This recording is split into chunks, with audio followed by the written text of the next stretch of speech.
Thank you very much, and it's great to see such a nice big audience early on in the semester. और बड़े बड़े नाम भी बैठे हुए हैं, कुछ प्रोफेसर्स भी आए हुए हैं. So we're feeling properly intimidated now. But it's a pleasure and an honor to have you, Zulfiqar Ali Bhutto, Junior, at LAMS in Lahore, to speak about the Indus. जब भी मैं सिंध में ट्रैवल करता हूँ तो सिंधियों के साथ हमेशा जब भी बातचीत होती है तो वो यही कहते हैं कि the lifeline that connects both of us is the Indus. Definitely. And our failure to recognize that may be at the heart of many of the problems that we see. For sure. So you have spent many years of your life not only looking at the environment in general, but looking at the Indus more specifically. और फिर अब canals का मामला भी एक है जिस पे हम चाहेंगे कि आप बातचीत करें. मगर before we start on all of that, मेरे जैसे अनाड़ी बंदे को ज़रा समझाने के लिए पहले तो ये बताएं आप कि ये जो सारा मामला है, इकोलॉजिकल क्राइसिस है, क्लाइमेट क्राइसिस है जी, इन्वायरमेंटल क्राइसिस है, ये है कि what is at the root cause overall, globally speaking, of what we consider to be the environmental crisis?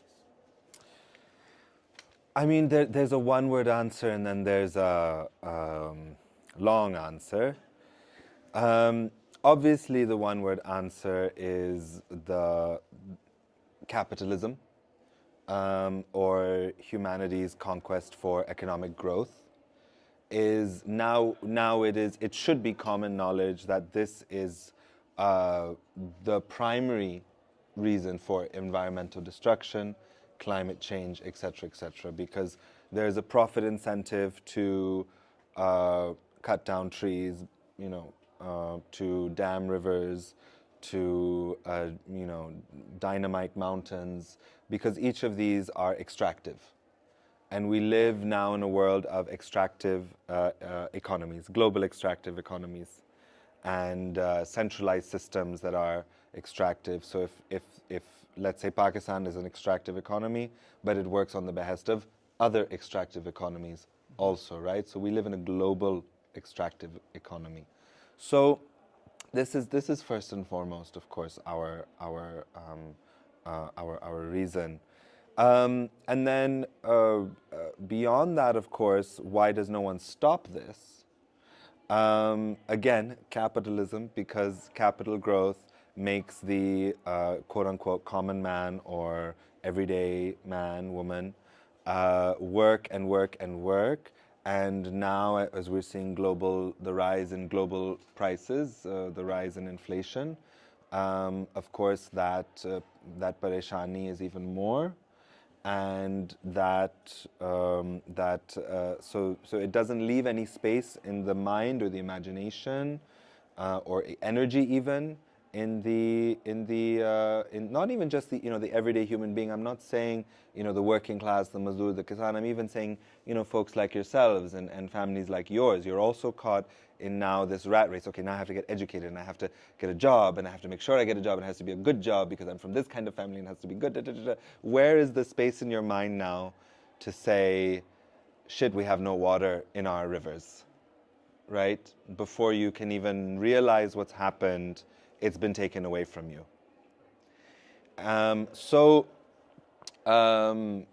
That's the reason. I see. बड़ी डूंगी किस्म की, गहरी किस्म की बातें हैं, सोचने वाली बातें हैं. अच्छा, जब मैं छोटा था तो उस ज़माने में बड़ा पॉपुलर किस्म का बैंड होता था जिसका नाम था अर्थ, एयर, फायर, वाटर. बाद में मुझे पता चला कि जो ग्रीक्स थे वो भी समझते थे कि यही 4 मेन एलिमेंट्स हैं. बेशक. तो फायर को तो ज़रा रहने देते हैं, वो वैसे ही पाकिस्तान में और एलए में बड़ी लगी हुई है. जी बिल्कुल लग रही है. हाँ. मगर एयर, वाटर और अर्थ को ज़रा लेते हैं तो हमने तो यहाँ पे हवा का बहुत बड़ा क्राइसिस देखा. जब ये पिछले पीरियड के अंदर हमने यहाँ पे स्मॉग का सामना किया. और इनफैक्ट अभी रिसेंटली भी फिर LUMS was also under lockdown, Punjab and Lahore was under lockdown etcetera. And I believe you told me just a little earlier कि सखर में भी AQI 1000 पे पहुंचा हुआ. तो जरा इस पे रोशनी डालें कि ये हो क्या रहा है हमारे साथ. Oh gosh. Well, smog is not necessarily my forte, but of course, again, it links back to not only uninhibited growth, but also a lack of political will. So this is now where we go from the pure economics into the more bureaucratic. Where Pakistan's most certainly not the first country to experience economic growth that's accompanied by environmental disasters such as smog. The European cities experienced this very early on. London is a good example. And they were able to tackle it because it was an emergency. People were dying, people were sick, hospitals were full. Same in Pakistan, same in Lahore. People were dying, people were sick, hospitals were full. There was no visibility, which made things dangerous. And so it had to be tackled. And there are many talented people in our country, young people graduating from institutions like this, and others who are developing experience to tackle issues like smog, but they are not being activated because there is no political will. The political will has gone now towards repaying our loans, right? This is another thing that is not allowing for political will because we are so strapped. Not only is there corruption, not only is there already poverty, but now we have some of the biggest debts to pay in the world. मैं तो सीधा साधा किस्म का बंदा हूँ. सही है. What I would like to know is कि मरियम नवाज शरीफ कहती हैं जी जी कि ये तो किसानों की वजह से है और ये लेफ्ट के एक्टिविस्ट जो यहाँ बैठे हैं वो कहते हैं ये फैक्ट्रियों और गाड़ियों की वजह से. So मैंने भी इंटरव्यू सुना और उसने ये कहा कि पुरानी गाड़ियाँ गरीबों की गाड़ियाँ So उनकी ये कहने के मकसद थी कि एक्चुअली फॉल्ट ना सिर्फ फॉल्ट गरीबों का है मगर गुर्बत है गैर कानूनी. हमें इस पे हमें we need to make खत्म कर दो उनको like it's and that's also that was the meaning of her statement. I think, forgive me, Maryam Nawaz, I'm sure you're a nice person in real life, but that was the implication, right? That poor people are what we should ban. How are you going to say old cars? Now everyone has to, what is supposed to do? Buy new cars, you know? And why? Electric गाड़ियाँ खरीदे आप. Electric गाड़ियाँ खरीदे तो हमें electric buses दे दें फिर. Electric rail गाड़ियाँ दे दें जो कि इन्होंने हमें दिया है. पब्लिक ट्रांसपोर्ट दे दें. पब्लिक ट्रांसपोर्ट और भी दे दें. कराची में दे दें, सखर में दे दें, तमाम बड़े शहरों में दे दें. So that was one thing. Another thing is obviously agriculture. I mean, statistics do say that crop burning, etc., is something to be blamed. But then if these are in fact the problems, then find us the solutions, right? If you are saying it's old cars or Irani petrol, or I don't know what people say, then you should find solutions out of this. People can't just say, oh, I have an old car, shit, I'll buy a Tesla. No, that's not going to happen. Right. So again, this is a lack of political will, because the thing is, in Pakistan, we're always told there's no money for anything. There's no money to solve your problems. There's no money to solve the fact that you can't breathe. There's no money to solve the fact that tomorrow you're not sure if you're going to eat. You know, there's no money to solve the fact that there's no school in your village. But when it comes to these huge infrastructural projects, just now the Millir Expressway was opened in Karachi, which has been built on top of Karachi's only farming belt. It's only green belt. It's only defense against dust and pollution. It's only source of food. I can say from personal experiences, some of the best papitas I've had in my life are from Millir. Some of the best vegetables I've had in my life are from Millir. But why? Because they're not coming from, 300 kilometers away. They're coming from 15, 10, 6, 5, 3 kilometers away, depending on where you live. So, and now the government has demolished that. Not only have they demolished that, then they complain about floods. When you build on a river, you'll get a flood, because you're blocking a drainage. Rivers are not just pretty bodies of water. They are practical things. They are drainage basins. They take water from the surrounding area and they give it a pathway to somewhere else, in this case, the sea. Right. इसका मतलब है जहाँ एक तरफ रोटी कपड़ा मकान नारा आपको अपनी विरासत में मिला है, जी। तो उसके साथ साथ कोई साफ हवा साफ पानी का नारा साफ अभी लगाना पड़ेगा। I think so. Yes. Not roti kapra makan, हवा, पानी, तो हवा से जिंदगी. जिंदगी. We've gone lower. हाँ. We've gone lower. Someone once said to me, it's not roti kapra makan anymore. It's gas, bijli, nahi, gas, bijli, net.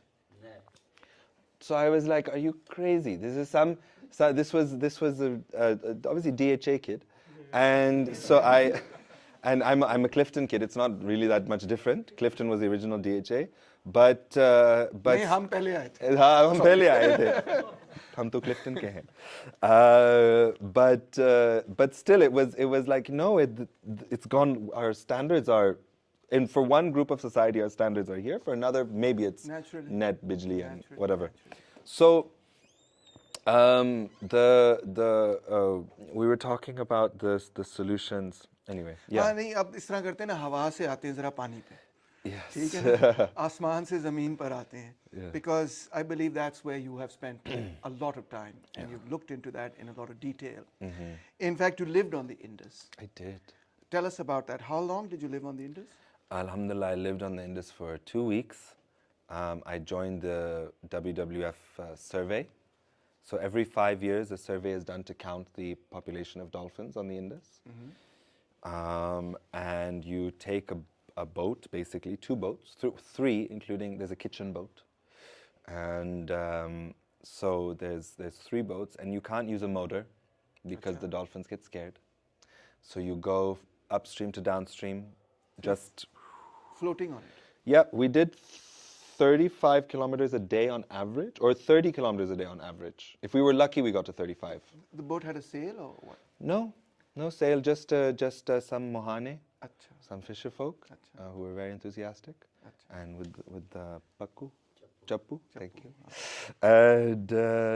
And yeah, it was very peaceful, and we would dock on islands. Achha. So I don't know who here is from Tonsau, Dera Ghazi, Laiya. I don't know if anyone's from these areas. No, oh, that's okay. So I don't know if you've seen the Indus there. इधर सब DHA से हैं. सही है, कोई बात नहीं, हम भी DHA के हैं, जी. वहाँ इंडस है. बिल्कुल, और शायद आपने देखा होगा कि वहाँ इंडस पे बहुत सारे आइलैंड्स हैं, हजार आइलैंड्स हैं, और ऐसे लगते हैं कि आप you know, दरिया नहीं लगता है, ऐसे लगता है कि आप समंदर में जा रहे हैं. Where did you start from? We started from Chashma Barrage. I did. There was a small group of the team that started at Jinnah. I joined at Chashma and Miawali, basically. And you know, the Indus is at some points, because of these braided islands, it is 40 kilometers in width. Wow. And you look and you're like, oh, that's the bank of the Indus. No, it's not. It's an island. Oh my God. And then you go and you traverse that island, which can be 15 kilometers wide, by the way. And the largest island I remember we had to encounter was 40 kilometers in length. Really? Yeah. And we had our maps, no? So we could calculate that distance. And we couldn't, the boats would divide if there was a smaller island to count. But with bigger islands, we couldn't, because we wouldn't see each other till like 2 days later, because we were going at 30 kilometers a day. So that was, for me, stunning. We ate from the Indus, we bathed in the Indus, and this was when I realized the relationship between water and mud as well, earth, right? The Indus is a really fascinating in the sense, and a lot of rivers are like this, but it is half mud and half water, which is why it's so brown, and that's why our dolphins are blind, because they have evolved to not need their eyes. If you've ever swum in the Indus, maybe you've swum in the Indus, but you go like this and black. Suddenly it's black. There's no visibility. If you put your hand here, you can't see it. So much light is blocked by this sediment. And when we would bathe and we would dry, we would get sand all over, not my hair, I was gonna say my hair, I don't have hair, but we would get sand all over our beards and our bodies. We would glitter with this gray sand, this gray sand of the Indus that you can find as far up north as Gilgit and Skardu and Tibet, and as far as far south as Clifton Beach or Seaview in Karachi, Amazing. where it deposits. So what were you doing? I mean, I know what you were doing, but what were you sort of trying to? You were studying the dolphins, or what We were counting the population for the census. So the way that you do it is dolphins travel in schools, and they come up for air every 2 minutes. So that's how you count them. So if one dolphin comes up, and then 2 minutes later, a dolphin comes up, that's one dolphin. If one dolphin comes up and 30 seconds later a dolphin comes up, that's two. I see. Right? And because it's not the same one. it's not the same one, because it won't come up that soon. And so that's how you know you saw two dolphins. And then, but it's funny because you have to come to consensus. The boat has to come to consensus. You have to have a high average, a medium average, and a low average. And you're like, I saw 5. And someone's like, no, it can't be. I saw 2. And someone else is like, I think I saw 3. So then you calculate these numbers and you calculate the average, and that's how the census is recorded. And what happens with this census then once it's done? It's handed to the government. And what do they do with it? They say, cool. And if it's a good number, they tell the whole world how exemplary Pakistan is. And actually, Pakistan is exemplary in this field. Acha. I will say that much. Acha. Because I went to a conference in Colombia, Bogota, and there were representatives from all the dolphin countries, which are Brazil, Bolivia, all the river dolphin countries, sorry. Brazil, Bolivia, Uruguay, Peru, Ecuador, Colombia, and also Indonesia, China, Bangladesh, Pakistan, India, and Cambodia. And honestly, they were really not doing very well. Acha. There, Cambodia, the finless porpoise, which is a very cute river dolphin. It doesn't have a chaunch. This has a chaunch, like a beak, a mouth. They look like a smiling dude. They have a nose. They just have a round face. So they just look like they're smiling, and like a guy smiling, like a smiley face. They look like a smiley face. And they're not doing too well. They only have 90. They only have 90 in they're going extinct. Yeah, they only have 90 in Cambodia, and India just did a census. Modi is very enthusiastic about the Ganges river dolphin, and it's similar to how Indira Gandhi had her tiger project. His is the dolphin project. So they're very excited about their statistics. They did their first ever statistic, but Pakistan has been doing censuses since 1969. And in 1969 we thought there were 0. In 1974, we counted 175, and then I'm going to skip some years because I don't know these figures. But then in 2000, there were 800. Acha. 2001, there were 800. 2006, when the Yangtze River dolphin went extinct, we counted 1,000 dolphins. Acha. Then in 2000, it happened every 5 years. So I'm going to skip. 2017, there were 1,989 great dolphins. So, Inky, habitat, I mean, what is it that controls their population or allows it to grow? What is it that can damage it potentially? Is it the habitat? What is it that it all goes back to the quality of water. The quality of the water. It all goes back to the quality of water. One, obviously, the dolphin, the almost extinction of the Indus River dolphin can be directly linked to the development of the canal and dam irrigation system in Pakistan. I see. Because it divided the population, which segmented them into smaller genetic groups, which meant that interbreeding was happening, and which can lead to obviously deformities and all kinds of other issues. And not only that, obviously there were major drastic changes in water quality, especially after Sakhar barrage. So what ended up happening was that when the barrages were built here in Punjab, starting on the Ravi in 1879, there were assumed to be 10,000 dolphins in the Indus system, as counted by a British zoologist, John Anderson. Acha. And you could see dolphins from the ramparts of the Lahore fort at that time. So you guys lost something, sorry. But as soon as the barrage system was built here in 1879, Madhopur barrage was the first one to be built in all of South Asia. And by the 1930s, it was more or less extinct. 1960s was when the final dolphin was spotted in the Sutlej. So there are no dolphins in the Punjab rivers, except for a small population. I'm sorry, I don't know if I'm boring. Except for a small population in Beas, in India. There are 5. They somehow got there. Nobody knows how, nobody knows why, but they're there. And India is very happy. We have Indus River dolphin and Ganges River dolphin.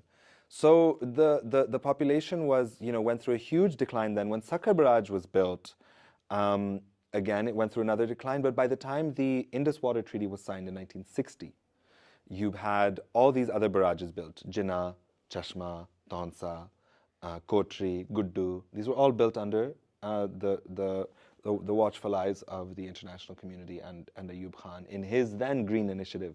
We're seeing a reprisal of this word green. Ayub Khan brought the first green revolution, which was to bring food to every table in Pakistan, and now we're seeing the new green initiative by the current government. So this was when people thought the dolphin had gone extinct, right? A sacrifice to progress. And if it weren't for the efforts of indigenous fisher folk, the Mohana, who used to hunt the dolphin for oil, when they realized that their dolphin had disappeared, they turned into dolphin saviors. Really? And they called, through a tracker, a hunter, a Sindhi hunter, they called an Italian scientist called Giorgio Pillari to Pakistan. And they kept for him like 2 dolphins in a pond. And they're like, we have 2, we found 2. What can you do? A male and a female. And he studied them. He took them to Switzerland, alive. He took them on a train from Rohri, like wrapped in towels, wet towels. And then he got to Karachi, stopped at the Midway Hotel, put them in the swimming pool, took them out of the swimming pool, wrapped them in another towel, because you can't put them in a tank. Otherwise, they'll die from toxicity of their own urine and feces. I see. So, and then they can't breathe also, right? They need to breathe, so they need to be outside of water. And then they put them on a plane. Wow. And then they just took them to Switzerland and put them in a tank. And somehow they survived. Because he tried to do the same thing in India in the Brahmaputra. They tried to capture 5 dolphins. All 5 died of heart attacks. 1 was a pregnant female. So, but they managed with ours. Ours were complied. Pakistan is complying with the foreigners. Ji sahi, jo bhi aapka hukum hoga, waise hoga. And फिर आगे क्या हुआ? फिर आगे, they studied everything that we know about them is from this study. नहीं वो बचाया फिर कैसे उनकी population? So they died within a couple months.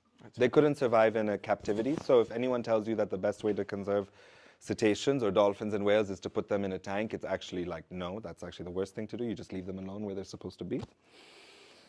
And so they studied them and they discovered a lot of things about them, except one thing, their mating behavior. Because they were too shy now. But I'm joking. No, they were too young. Actually, they were too young. That was the issue. They were immature. But they discovered everything else, how their echolocation works, how their sense of food works, how their social habits are. And it got published in a book called Secrets of the Blind Dolphin. I tried to ask the Sindh Wildlife Department if we could republish it via Liberty Books. And there was a bit of a siyasi masla, to unhone hamari baat nahi mani. But it's a beautiful book and it's unfortunately out of print and you have to go to the Sindh Wildlife Department office in Karachi to even look at a copy. अभी PDF निकालते हैं फिर. मैं आपको भेज देता हूँ. PDF है हमारे आप पास. सबको भेज देंगे. है हमारे पास. So then the population of the dolphins began to slowly recover. Slowly recover, yes. It was slowly recovered due to the efforts of these fisher folk because, sorry जी. नहीं ये बड़ी interesting बात है. क्योंकि हमने बातचीत जब शुरू की तो आपने ये कहा कि कुछ हमारे सियासतदान ये कहते हैं कि गरीबों की वजह से सारे का सारा मसला ख़राब हो रहा है. और यहाँ पे आपने जो हमें बात बताई वो तो बिल्कुल उसके उलट हुई. Yes. कि इनफैक्ट गरीबों ने तो बचाया उस बिल्कुल गरीबों ने बचाया गरीबों ने हमारे डॉल्फिन को बचाया. And you can trace it actually to one family, Karam Ilahi, who was a Jabbar, which is a subcaste of the subgroup of the Mohana, who used to number in the millions in Sindh. अच्छा. And they used to only live on boats. ओए They used to only live on boats. They would never go on land. They would cook on the boat, eat on the boat. They would have, they would have huge families. And these boats were ships, huge wooden boats. And they would travel up and down the Indus. And they were never wanting of anything because the Indus provided. Now there are just under 20,000 living on Manchar Lake, and also some migrated to Punjab, to Tonsa Sharif. But yes, this family was a Mohana family. ये जो अब recently मामला बना है canals का, जिस पे भी प्रेस कॉन्फ्रेंस भी हुई है इस्लामाबाद में, और जो लोग भी एजिटेट कर रहे हैं इस पे कुछ रोशनी डालें कि what's going on with this and why is this such a bad idea for the Indus? एक तो हमारी सिंध में इंडस है नहीं। सखर बराज के बाद स्पेशली इन्हीं महीनों में इन दरियाई सिंध, जो मैंने पहले कहा कि पंजाब में 40 किलोमीटर की विड्थ है, सिंध में 500 मीटर से कम होती। And it is this factor that we have to consider, from a 40-kilometer width river to a 500-yard river. Then to... Where does the water go? So the water gets taken into canals, right? So Sakhar Barrage has 7 canals that come out of it. Some are, you know about the Thames River in London? We can imagine it. So some canals take out more water from the Indus than double the volume of the Thames. Oh. Some canals are the size of the Suez Canal, you know, where that ship got stuck? And so you can imagine these are the sheer volume of water is so great. Oh. And by the time it reaches Kochi Barrage, after Kochi Barrage, the 300 kilometers that the Indus needs to get to the sea, there is no river, there is a dry river bed. ये लगता है किसी ने कहा है कि भाई एक कतरा भी दरिया में वो समुद्र में ना जाए, सारे का सारा हमने यही इस्तेमाल करना है, ऐसे ही लग रहा है। ऐसे ही लग रहा है, बिल्कुल. And so the sea is intruding now. The delta, the rate at which the land was eating the sea before the barrages, Kochi Barrage, right? From after Kochi Barrage, the amount. So when I was saying a river is as much mud as it is water, where does that mud go? Right? Does it just go in the sea? No, it deposits on the sea, which creates a delta. So it increases the land of Pakistan. It increases the size of Pakistan. It is the original land reclamation project, right? And so the rate at which Pakistan was increasing in size was 30 meters per year. So if you can imagine, we're going 30 meters into the sea every year. Now, we have lost several thousands of acres to the sea. Really? Now Pakistan, since the 60s, has actually shrunk in size, excuse me. By several... Bangladesh bhi to leda ho gaya. Exactly. तो हम Bangladesh जैसे बनेंगे कुछ ना कुछ, सिंध तो कम से कम. And so we've lost already tens of thousands of acres to the sea. These are villages, these are communities that have तो gone. ये canals ना बनाई जाए फिर? Sorry, फिर हम canal के बारे में बात कर रहे थे. Sorry, मैं distract हो गया हमारे अपने सिंध के बात में. So the canals now, what I'm trying to say is that there is no water to take. They want to take, they want to irrigate 4 million acres of land in Cholistan. When the canal infrastructure in Sindh is not even functioning. You know, people are planting their rice and wheat crops 2-3 months late because the water is coming in 2-3 months late. There's no water. We don't have water. I see. And they want to irrigate 4 million acres in the desert. At least fix us first, you know. And the other problem with this is they want to take water out of the Sutlej. Again, if anyone has seen the Sutlej, after 35 years, the Sutlej has gotten water last year. They're taking water out of the Sutlej on one flood. On one anomaly of a flood. Another thing is, obviously, they do realize the reality is there is no water in the Sutlej. So they're trying to get water from the Indus vis-a-vis a series of link canals. By the time these link canals go from the Indus to Jhelum, to Sutlej, to all these rivers, you lose so much water vis-a-vis evaporation, water theft, whatever. And then you want to throw the water in the desert. Another thing is this land is being subleased by the army. Leased by the army, and then being subleased by the army to not farmers, not landless peasants, of which 85% of Sindh's, peasants is a wrong word, but that's the translation, Hari, out of which 85% of farmers in Sindh are landless. They're not considering them. They are subleasing this land to businessmen, bureaucrats, ये वो शेख वगैरह तो नहीं आके लेंगे? और शेख भी कुछ आके लेंगे. But sheikh, people think of sheikh, they put too much emphasis on sheikhs. Sheikhs are not even the problem. They come because we invite them. They wouldn't come if we don't invite them. If we said don't shoot, look at the nature, they'll do that. That's what they do in their own countries. So, the problem is this leasing to. It's as if they're trying to say we're saving the country from the Vaderas and the Zamindars, but they're replicating the system of Vaderas and Zamindars on a capitalist corporate model. Interesting. Because you're leasing out. I met someone at an event. It was a birthday party, and he says to me, I've leased 5,000 acres from the army. Karachi's DHA phase 8, which is the largest of the phases of DHA, is 4,000 acres. So you could build a city. Oh. I've leased 5,000 acres from the army. So I said to him, how do you feel as a Sindhi? And he said, well, I'm Sindhi. I can own land in Sindh. He was already a Zamindar, but also he worked for a bank. I can't tell you too much about him. But I can own land in Karachi. I can own land in Punjab. And I said, no, you're a traitor. Yes. What a birthday party. I'm happy to ruin all of your birthdays, by the way, if someone disturbs me enough. And he kind of didn't really know what to do and sort of walked away. And then I met him a second time at another person's birthday party, and he told me the same story, and I just turned around and walked away. I think he was like not really all there at the party, but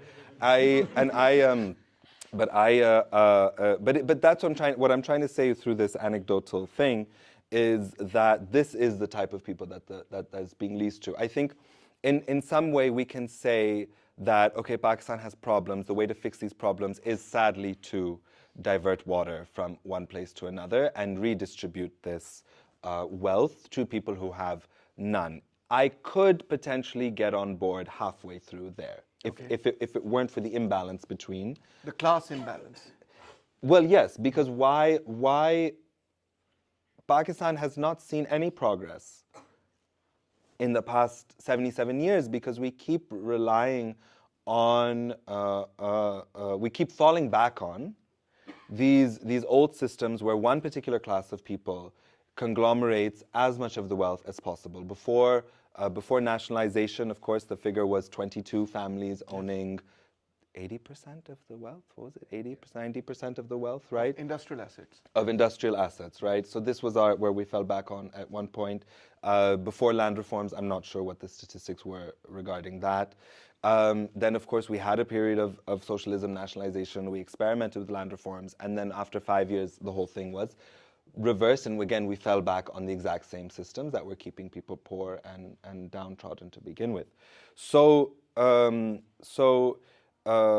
these canals, if they're built, these 6 canals, if they're built, one, we will likely see a 50% reduction in water past Guddu Barrage coming into Sindh, which will directly affect, obviously, humans, as well as the dolphins. 60% of dolphins live in this area.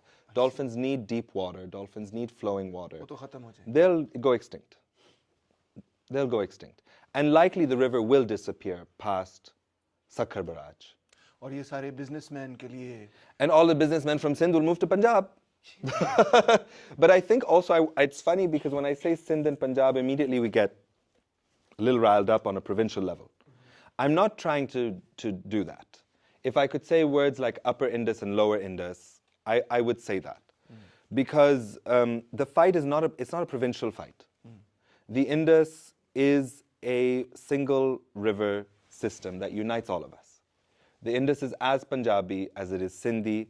It's as Sindhi as it is Balti. It's as Balti as it is Pakhtun, making it ethnic. It is all of our river, right? So the health of the river system as a whole, from the upper to the lower, should be all of our concerns. आखिरी सवाल पूछते हैं, फिर audience ने भी बहुत सारे questions करने होंगे. एनवायरनमेंट और इकोलॉजी, एनवायरनमेंट और पॉलिटिक्स, कल्चर, इन चीज़ों का क्या ताल्लुक है? Everything is political. नहीं, मगर हम जब पॉलिटिकल साइंस पढ़ाते हैं तो उसमें कोई एनवायरनमेंट नहीं डालते. क्यों नहीं बसे डालते रखते हैं? हैं. क्यों आप नहीं डालते हैं? नहीं, not really. क्यों? I'm upset actually. मैं आपसे नाराज मजाक हो कर रहा रहा हूँ. हूँ. सीरियस तो नहीं हो जाओगा.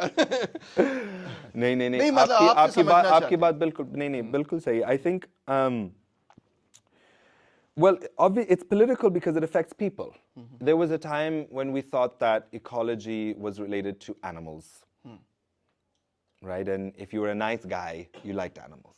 Or a nice girl, you liked animals. If you're a tough guy, you didn't give a shit. And but now we realize actually that we drink the same water as the cute animals do. We eat from the same land that the cute animals live on, and we depend on basically the same things. So ecology has become a political issue because it affects people and therefore it affects policy. So, and that's the thing. When I talk about the Indus River dolphin, I'm really talking about people. Because 100% of the Indus River dolphin's population depends on the river Indus. And more than 90% of Sindh's population depends on the river Indus. I think something like 80% of Pakistan's population depends on the river Indus. So in that sense, our fate is sealed. हम भी एक किस्म की dolphin ही हैं इस Indus की. बिल्कुल हम हैं एक किस्म की dolphin actually originate. Does anyone know the evolution of the dolphin? Cohort. अच्छा. So there is a prehistoric animal. There were two that lived in Kohat in what is now northern Pakistan. There were the Pachycetus and the Indo-Hyacin. The Pachycetus, there's actually a funny meme about this. The Pachycetus was finding its prey in what was at that time the Tethys Sea. It was a sea that is now the salt range. Why is the salt range salty? Yes. Because it used to be an ocean. So all of your pink salt is actually prehistoric salt depositions. And the Pachycetus was a wolf-like animal with almost like webbed feet, webbed hands. And it decided that it wanted to prey on fish and marine life as well as land life. So it became a little amphibious for a while. And then one day decided, I love the sea. I want to really embrace this lifestyle. And it evolved into the proto-whale, the first ever whale, which then after some time, the Indian subcontinent, which was a separate plate on its own, started to move towards us, the Kohat region, the northern Pakistan. And this Tethys Sea eventually started to close. Now, as two plates move, I don't know if you know when two plates move together, the land jumbles up, right?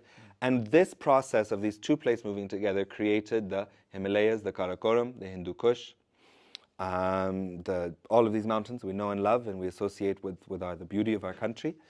And with a mountain, you need somewhere for the water from these mountains to drain. When you have a mountain, when you have an elevated area, when it rains, of course, the water is going to come down. This drainage system eventually became the rivers of the Yangtze, the Indus, the Ganga. The Indus and the Ganga used to be one river system that separated 500,000 years ago. And the dolphins, or the proto-whales, right? Partition हुई थी. Partition हुई थी, बिल्कुल. बहुत सारे हमारे partition हुए हैं. So not only anyway. So as these two land masses came together, the mountains started rising. The sea disappeared. But of course, these animals were very smart. They swam into the new river systems. So the dolphin, the Indus River dolphin, the Yangtze dolphin, the Ganges River dolphin, these are mammals, they are dolphins, but they're proto-dolphins. The Indus River dolphin is 40 million years old as a species. Marine dolphins are not that old, 30 million, 25 million. These are the ranges of the evolution of marine dolphins. River dolphins are the proto-dolphin, which is why a river dolphin looks a little funny. They have a really big snout, they have really big teeth. They look kind of like, ooh, what's going on here, But because they are dinosaurs. So, I don't know what we were talking about. Sorry. Mind blown. है ना? मेरा तो mind blow हो गया. जबरदस्त. Thank you. ले जी अब इस तरह करते हैं कि Thank you firstly. I mean, बड़ी मज़ेदार किस्म की conversation थी.